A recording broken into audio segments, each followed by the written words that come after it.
nominated for 4 of those awards. Let's let her talk about it. Please welcome Sinead O'Connor.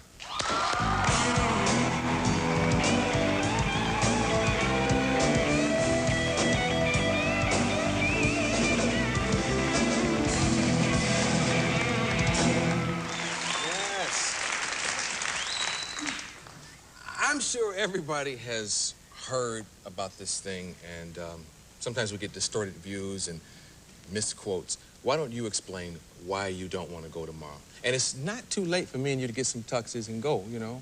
I'll take you. I'd go if I went with you. Good night! Well, first of all, I want to point out that it's not just the Grammys that I pulled out of the English awards as well, the English equivalent. The reason that I wanted to pull out was because I believe very much that the music industry as a whole operates mainly, it's concerned mainly with material success, and a lot of artists I think, are responsible for encouraging the belief among people that material success will make them happy. And I think one of the ways that the industry encourages commercial success and materiality is by having award ceremonies which very much honour those who have achieved material success rather than people who have told the truth or who've done anything to pass information to people or to inspire people or to, you know, just be truthful about anything, you know what I mean?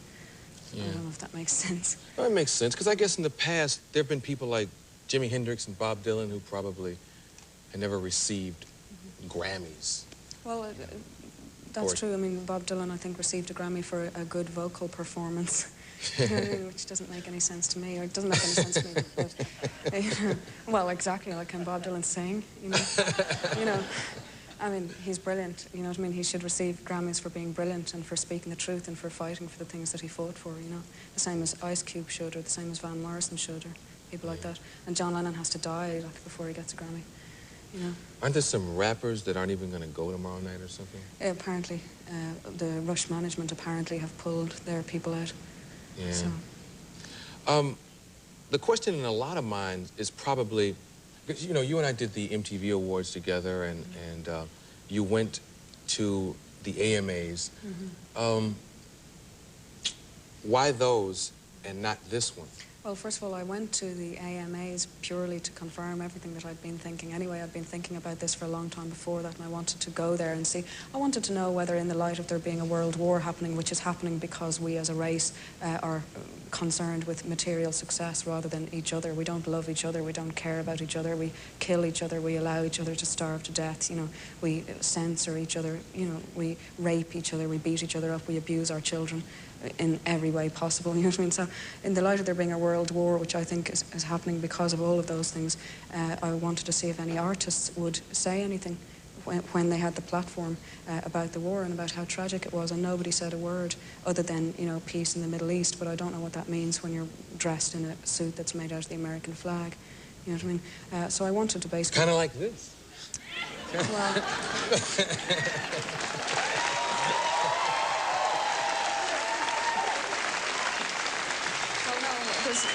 There's one thing that must be pointed out, that, you know, it's very easy, and a lot of people have done this. I don't have any problem with America or with American people, and it's simply a lie for anybody to say that I do. If I did, I wouldn't live in this country, and I'd hardly even be sitting here speaking to anybody.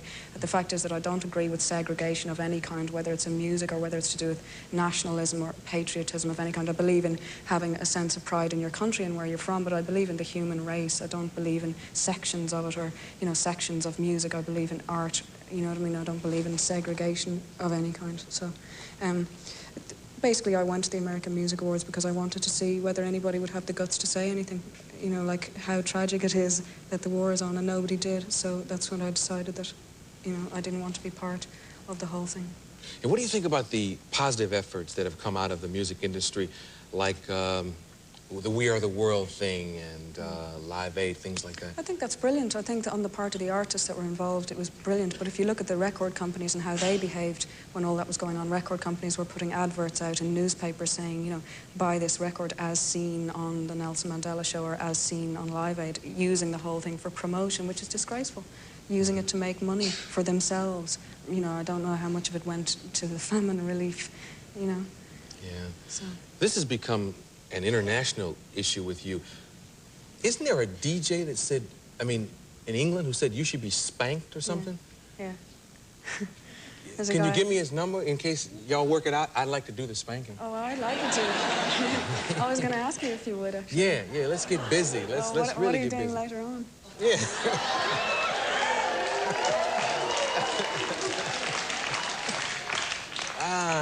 Who is this guy? Is he... Don't avoid the issue. I'm not going to avoid the issue. I just want to give you your time now, and I'll get my time later. Okay. There's this DJ called Jonathan King, he's the producer of the English equivalent to the Grammys, which is called the BPI Awards, and he was very upset at the fact that I refused to accept the British award for Best International Female. And what he did was he showed a video of Whitney Houston singing the American national anthem, and this was supposed to insult me. He did an interview recently with Music Week and Billboard where he said that I needed to be taught some manners and that artists in general shouldn't be allowed to become bad-mannered, that they should receive a good spanking. Just as a parent spanks a child, he said Sinead O'Connor should be spanked for being so bad-mannered. So, yeah. I know all this must get to you because I know negative stuff about me seems to surface and get to me quicker than positive response. It seems like people who like you never write or anything like that, you know. But I hope you know there are a lot of people that support you. There was a wonderful article in the New York Times. There was something in Time magazine. And there are a lot of people who not only support you, but support your right.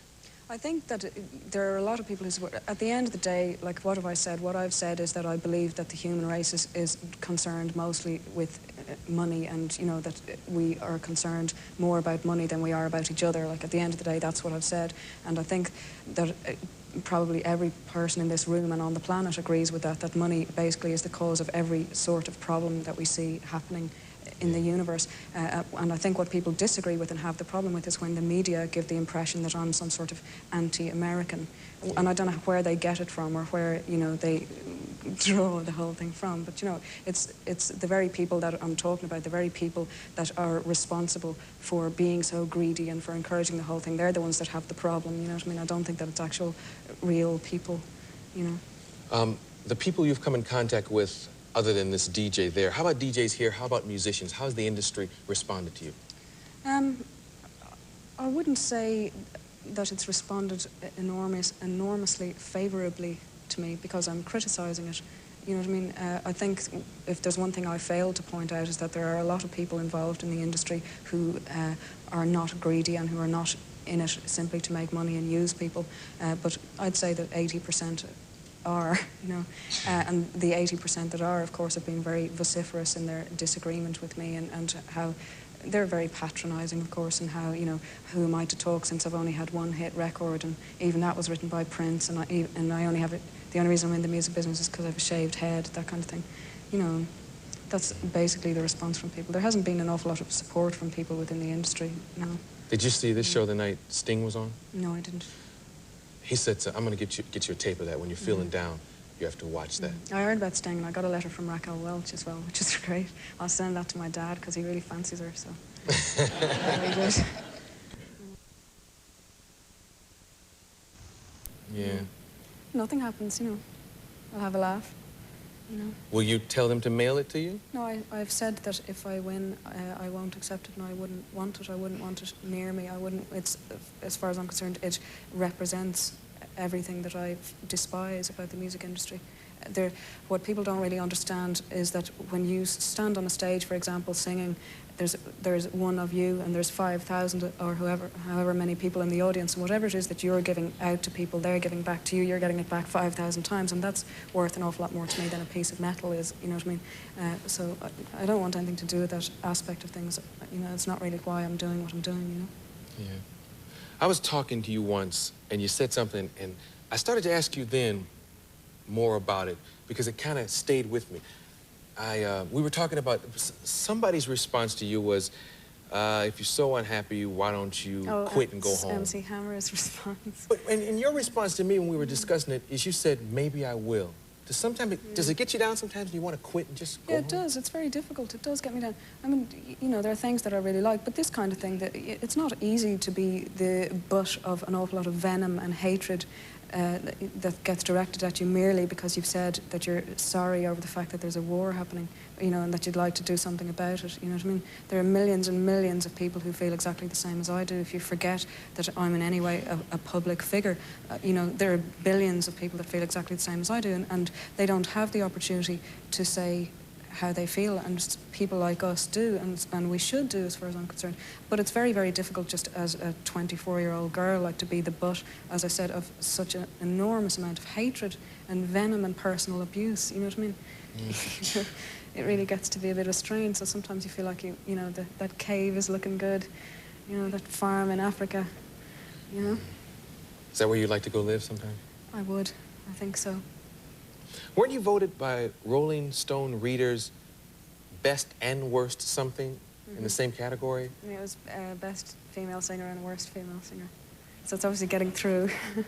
So it's obviously going according to plan, you know. Is that according to plan? Yeah, you know. I mean, I think it shows that whatever it is you're trying to do, it's definitely getting through, you know. Not that I have any idea what it is I'm trying to do, but there you go. Not that anyone else does either. You know? Sometimes you say things that amaze me. I wonder if you even believe them. You said that you were ugly and hideous. Yeah, everybody feels that, though. I mean, every girl goes through phases of feeling like a dog, you know? And that day you felt ugly and hideous? I feel ugly and hideous today as well. Stop. Don't you realize that you can't cut your head bald and look this beautiful if you're ugly and hideous? Well... You're a very attractive woman. You can't believe you're ugly and hideous.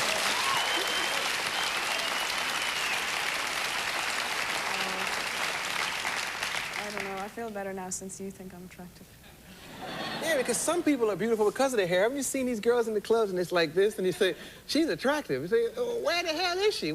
Get all that hair out the way. You know, everybody can't do this. No, it's just, I think it's because I'm Irish. A lot of Irish people, me included, we have problems with our bodies. You know, we have problems with feeling good about ourselves. You know, but it takes someone as gorgeous as yourself to say it before we believe it. Yeah, right. You also said something else that was interesting. You said, all men are full of shit.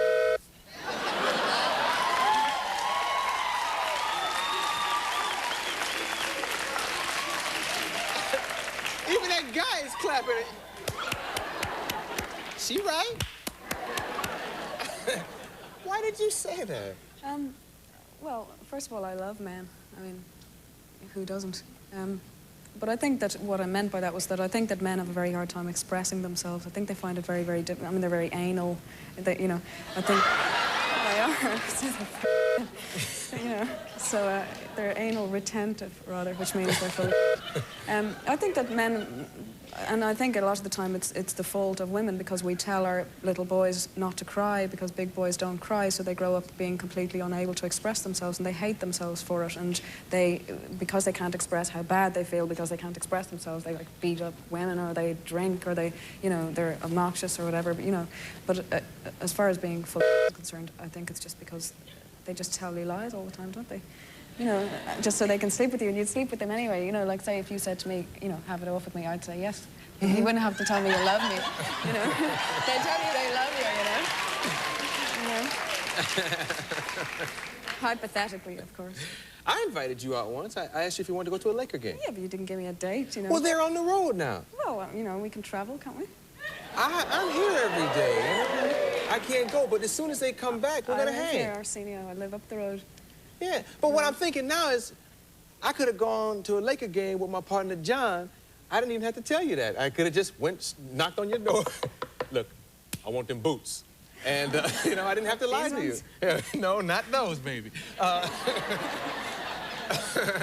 No, but I actually agree with you, because guys are dogs. It's just, look, you know. Guys are dogs. You don't need to tell us you love us, okay? You know, we want to have it off with you.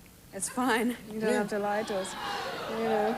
I agree. Guys are dogs. I just wanted to see how you articulated it, you know, and you did. I mean, I love them as well. Like, I don't mean it as if I'm some man-hater, because I love men. I think that men have their together sometimes an awful lot more than women do. You know what I mean? In different areas. Now, if Now I'm going to be in trouble with the feminists. if for some reason somebody finds out that we have been hanging out, am I going to have your purple badness coming to my door mad? If you wear this jacket, though.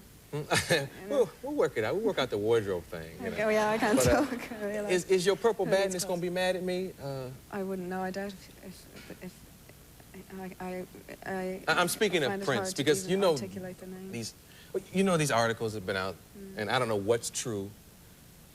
Well, I don't think that I'm a person that is thought of in anyone's mind as being dishonest or being a liar. See, I never know whether the quote in the paper is true. According to a newspaper I read, the man got pretty vicious with you. He did, but I don't really think that this is the time or the place to go into it. Okay, well, let's move on. I don't mean that disrespectfully, but, you know, no, let's I know. not give any more I always publicity. tell you, whatever you have to do, you do it, and I'll go with it, you know. I know business is first. I mean, you gotta be careful. You in the music business? Business. You're gonna do a song. I'm gonna attempt to do a song now. And what's the name of the song? It's called Irish Ways and Irish Laws. Okay. I think that explains it.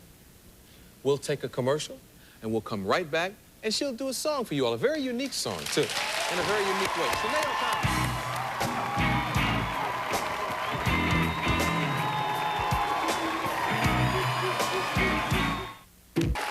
Performing Irish Ways and Irish Laws. Please give it up for Sinead O'Connor.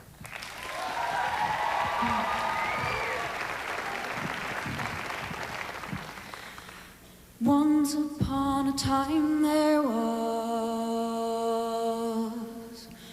Irish ways and Irish laws, villages of Irish blood, waking to the morning,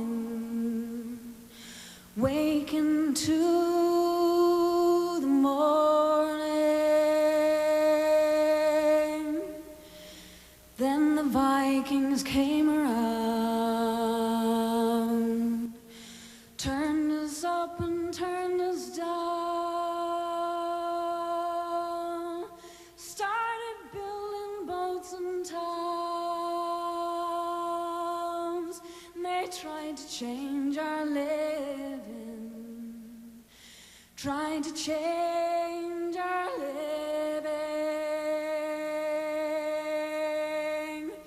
Cromwell and his soldiers came, started centuries of shame, but they could not make us turn.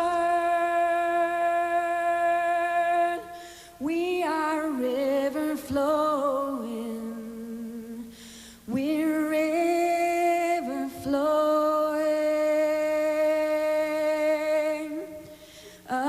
Again the soldiers came, burned our houses, stole our grain, shot the farmers in their fields,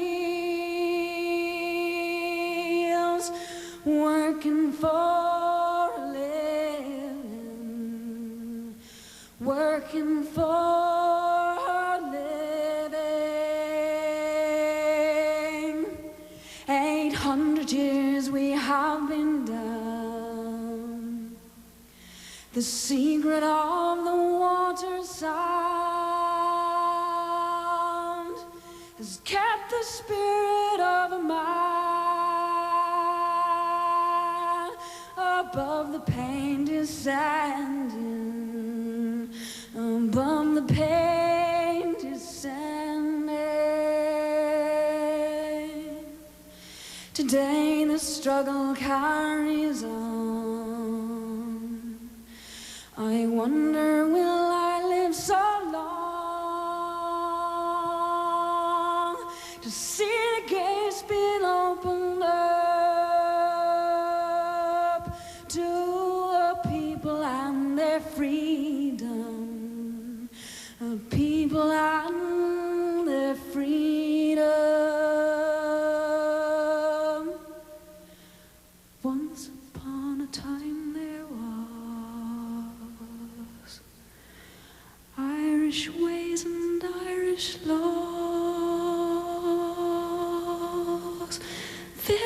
riches of Irish blood.